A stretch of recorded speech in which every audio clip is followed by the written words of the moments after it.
അന്റെ അത്ര വിവരവും ഗ്ലാമറും ഉള്ളത് ആരാ ഉള്ള ഈ നാട്ടില്? അല്ല നിങ്ങൾ ആരെല്ലാം വിട്. വിഷുവായിട്ട് എന്താ പരിപാടി? വിഷു ആയിട്ടെന്നാ പൊട്ടിക്കൽ തന്നെ. അല്ല നിങ്ങൾ എന്ത് പൊട്ടിക്കുന്ന ഉദ്ദേശിച്ചത്? ഇയാളെന്ത് പൊട്ടിക്കേ? കുപ്പിയല്ലാണ്ട് ചടക്കേടോ. വെറുതെ അതല്ല ഓർമ്മിപ്പിച്ച് ഇനിയിപ്പം രണ്ട് അടിക്കണല്ല. ഏതോ ഒന്നും മറന്നിട്ട കണി കാണും നേരം നമ്മളെ വെങ്കിടിയല്ലേ പോന്ന്. കമല നേത്രണ്ട തിരുവോ വെങ്കിടി ഇங்கே வாடா അണ്ണാ എങ്ക പോറേ? കണി വെക്കുന്നതുക്ക് സാധനം വാങ്ങണോ? എങ്ക കിടക്കൂ? കിടക്കല്ല നിന്റെ വീട്ടിൽ പോയി കിടക്കേണ്ടി വരും വല്ല റോബോട്ടാ. இந்த மூஞ்சி பார்த்துதான் ஞாபகம் வந்துருச்சு. பொண்டாட்டி சொன்னாரு கோழி வாங்குறதுக்கு.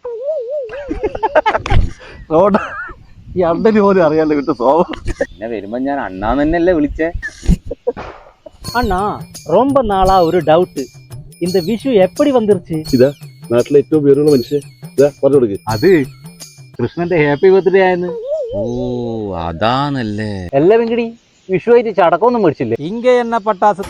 அது அங்க நம்ம ஊரு சிவகாசி. பட்டாசுன்னா வெட்டிக்கணும், வெட்டிக்கணும். നമ്മളെ നാട്ടിലെ പടക്കത്തിന് എന്താ പോയപ്പോ ബിജുട്ടാ ഒരു കാണിച്ചു കൊടുക്കാം നമ്മളെ നാട്ടിലെ. നമുക്കൊന്ന് പൊടിച്ചു കൊടുക്കാലോ.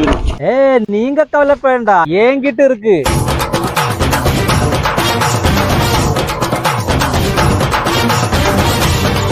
പൊട്ടിക്കട്ടെ.